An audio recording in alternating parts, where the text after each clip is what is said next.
bisexual. But it is also true, you guys, that I have had 2 dicks in me at the same time. Riddle me this, Batman. How could that be true? How could that be true? Well, I'll tell you. I have 22-year-old twin boys.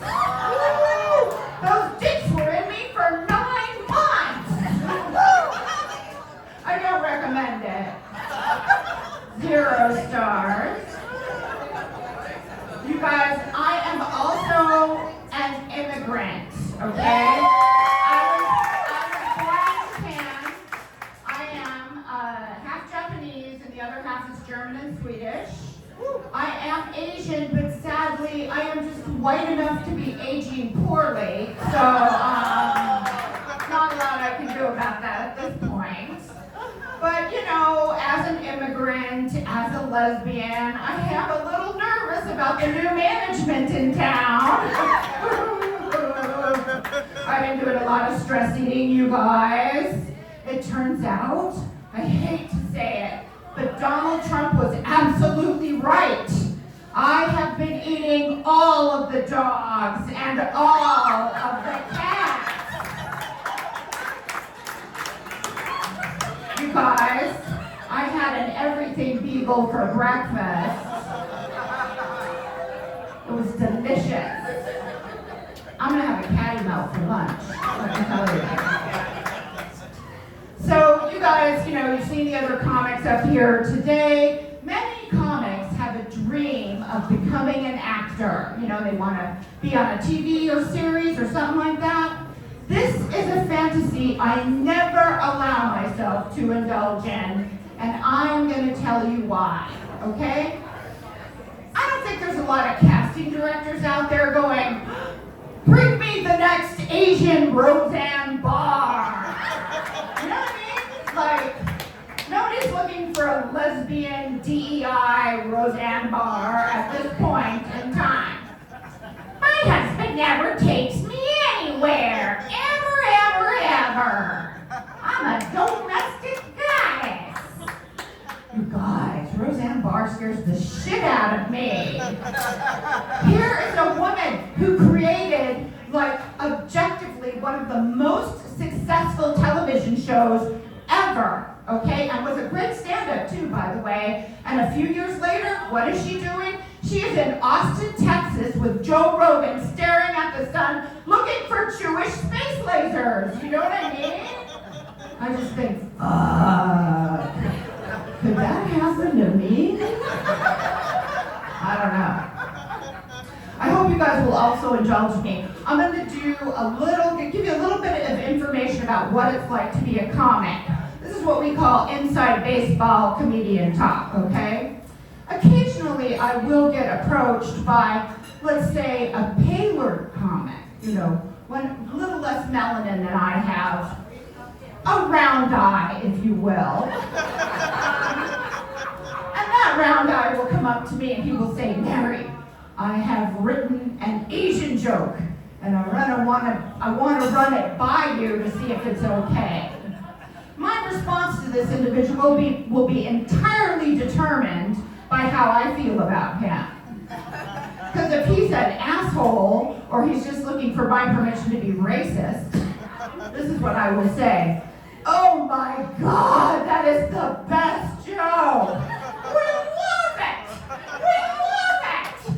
We love it when you do the Asian accent! You, sir, have a flawless Vietnamese accent! Now, I had a little full circle moment a couple weeks ago. I was in Palm Springs doing shows at a hotel. And there just so happened to be a cheerleader competition going on simultaneously. I mean, it was a lot of, you know, ready, begin, energy, you know? And like, the girls were like locusts, like streaming out of Sephora. You know, they all had like more makeup than Tammy Faye and Liberace combined. You know, and so I wrote a little joke in my head, and then I got to the hotel, and I saw that the audience was entirely made up of drunk cheerleader moms, okay? So I said to my little friend, I said, listen, I've written this joke. I'm a little nervous about it. What do you think? Oh, you have to open with that joke. It's going to be great. So I got up in front of a group of mothers of young women, and I said, downtown Palm Springs reminded me of Epstein Island. And I proceeded to have the longest fucking 30 minutes of my entire life. See, karma's a bitch. It comes back to you. You know what I mean? So you guys were really lucky in that. Like, we up in LA, we had a catastrophic January. I mean, the fires were devastating. And it is so interesting to me how the fires brought out the best in everybody in Los Angeles and the absolute worst and everywhere, and everybody everywhere else, okay? And it has been suggested that Los Angeles's response to the fires was flawed because of our woke ways and our DEI hires, okay? Now, there's a lot of drama going around with this, but the chief of the LAFD was a lesbian named Kristen. And there were two other lesbians named Kristen who were in top management with the Los Angeles Fire Department, okay? And so they were saying, what are they doing? Recruiting out of their own dating pool? I don't know. If you would have seen a picture of these three gals, they might have been recruited from the same bowling league. I don't know about dating pool, if you catch my meaning. But anyway, interestingly enough, three lesbians named Kristen was the name of my college memoir. Kristen was my first love. Kristen was my rebound. And Kristen left me to go coach women's basketball at the University of Connecticut. Yes, Kristen went from a husky lady to a lady husky. This is for any women's basketball fans out there. Oh, 1/80th of the percentage of the population. Okay. So my partner and I, we have actually been together for 31 years. I can't believe it. But when we first got together, you might have thought we were a little bit of an odd couple because Susan is a very white lady, okay? Susan is all of the Sherwin-Williams paint chips of white, okay? She is wedding dress, she is adobe, she is gypsum, she is a wasp, she is a white Anglo-Saxon Protestant, and as I mentioned, I'm Japanese. And the thing of it is, though, it did work out because Susan, maybe you fellas will know this term, is what we used to call in the gay community a rice queen. Okay? Now, most of you can probably figure that out from context clues, but in case there are any Republicans in the audience, I'll spell it out for you. Rice queen is somebody who has an Asian fetish, okay? I got a little confession to make for you guys. I myself have a little bit of a colonizer kink. So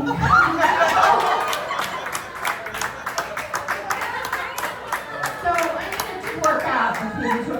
Sometimes, I'll come home and we might do a little, John Smith and Pocahontas, And I'll go, you think you own whatever land you land on. The earth is just a dead thing you can claim. Where are my Disney adult? Where are all right, Disney gays. Can you name for me who voiced John Smith in the 1992 animated classic, Pocahontas? Mel Sugar Tits Gibson is right! That icon of diversity, inclusion, and equity.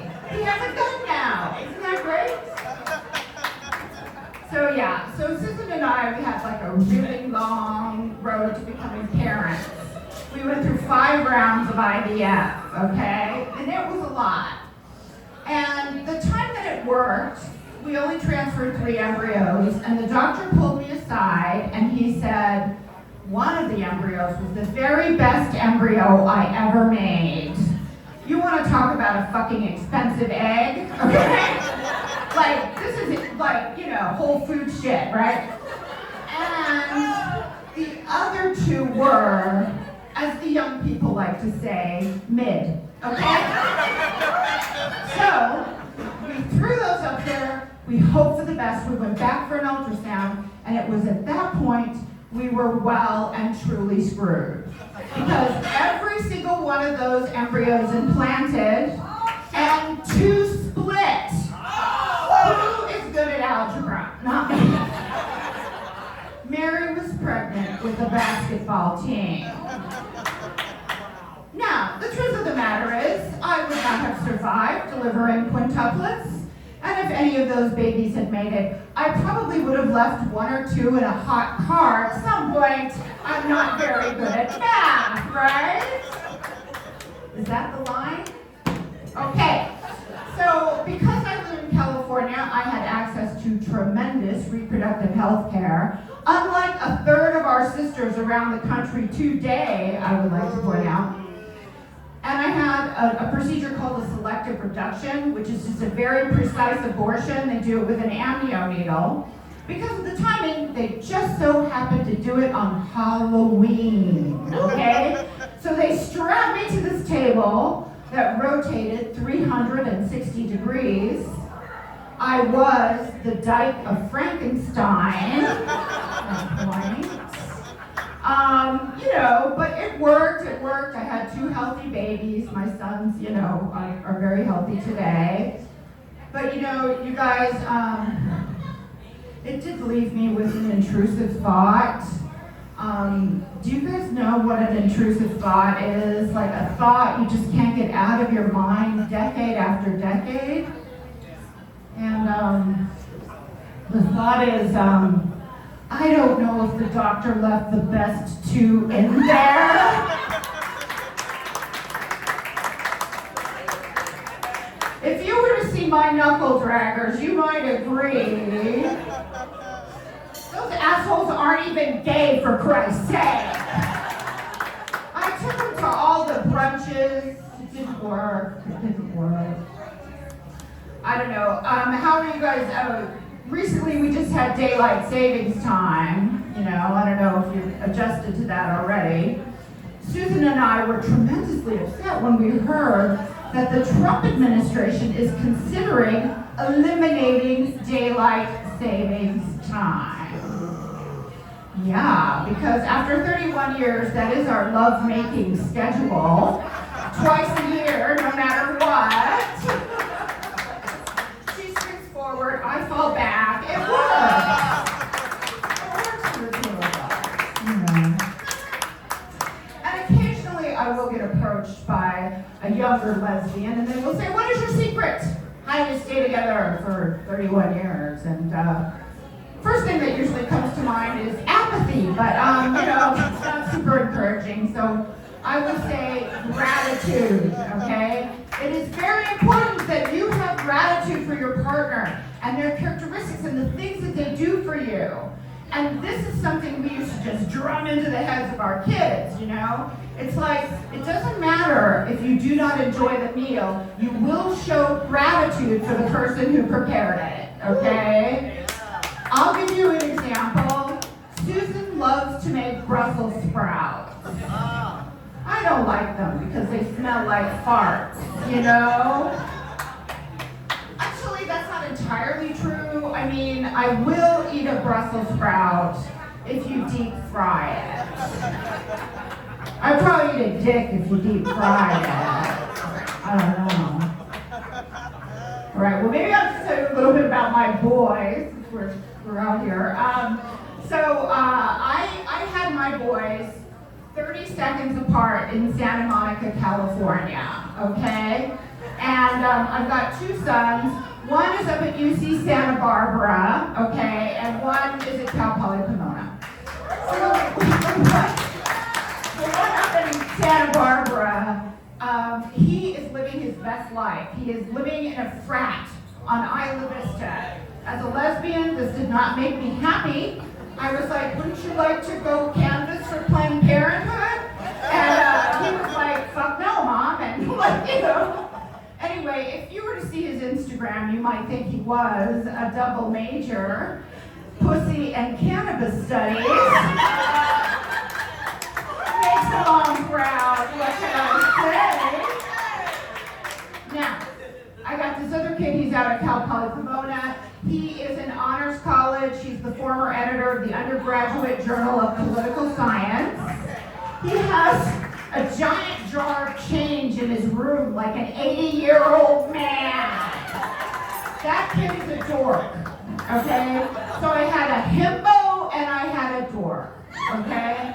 And again, they were extracted from my midsection 60 seconds apart. And that is how you know, ladies and gentlemen, astrology is bullshit, okay? And I hope you can appreciate how brave I am saying this in a room in Southern California. I know there's a couple Stevie Nicks looking bitches in the back, and they're manifesting my demise right now. All right, I'm leaving this. I saw the most horrifying thing on my way over here. I saw a Cybertruck with a